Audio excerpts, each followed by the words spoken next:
এ হলো আমার গ্রাম। এই গ্রামে আসছি এখন প্রায় অলমোস্ট 4 বছর পরে। গ্রামের নাম শ্রীপুর। এখন সকাল প্রায় 6:30 বাজে। এটা আমাদের পুকুর।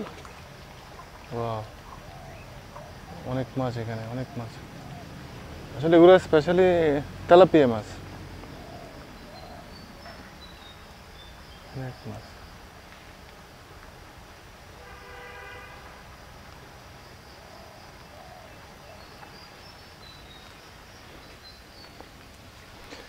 ছোট একটা বাঁশ জার এখানে। এখন আসলে এখন ঠান্ডা পড়ার কথা, কুয়াশা ঠিকই পড়তেছে, এখন ঠান্ডা পড়তেছে না। কুয়াশা অনেক পড়তেছে, দেখতেছেন ওদিকে, কিন্তু কিন্তু ঠান্ডা নাই। রাত্রে আপনি মনে করেন যে ফ্যান লাগাই শুতে হয়। দিনের বেলা তো এত ঘামায়। আর এখন তো যে সময় বিদ্যুৎ আসে যায়, কিছুক্ষণ থাকে, কিছুক্ষণ চলে যায়। এই দেখেন, এটা আছে যে ক্ষেত, ধান ক্ষেত আর কুয়াশা, কি কুয়াশা।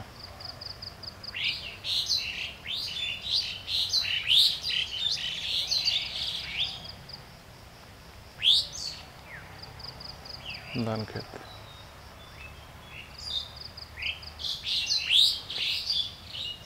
আসলে আমরা বিদেশিরা যেখানে থাকি আমাদের জন্য বিদেশ। দেশে আসলেও বিদেশ, বিদেশ থাকলেও বিদেশ। এই জন্য আমরা যেদিকে যাই আমাদের কাছে বিদেশের মতোই লাগে। যে দেশে আসছি, তারপর আমাদের কাছে বিদেশের মতোই লাগে। অনেকদিন পর অনেক কিছু দেখছি, আসে দেখি অনেক কিছু চেঞ্জ হয়ে গেছে। মানুষ চেঞ্জ হয়ে গেছে, রাস্তাঘাট চেঞ্জ হয়ে গেছে, আশেপাশের লোকের চলাচল, জীবন সব কিছু চেঞ্জ হয়ে গেছে।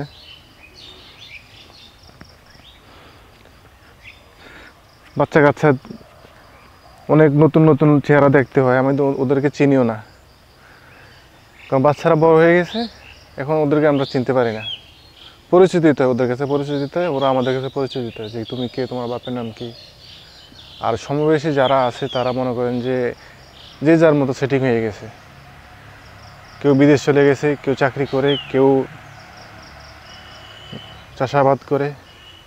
কারোর একসাথে পাওয়াটা খুবই কঠিন, কারণ সবাই ব্যস্ত, কর্মব্যস্ত, সংসার জীবন নিয়ে ব্যস্ত হয়ে গেছে।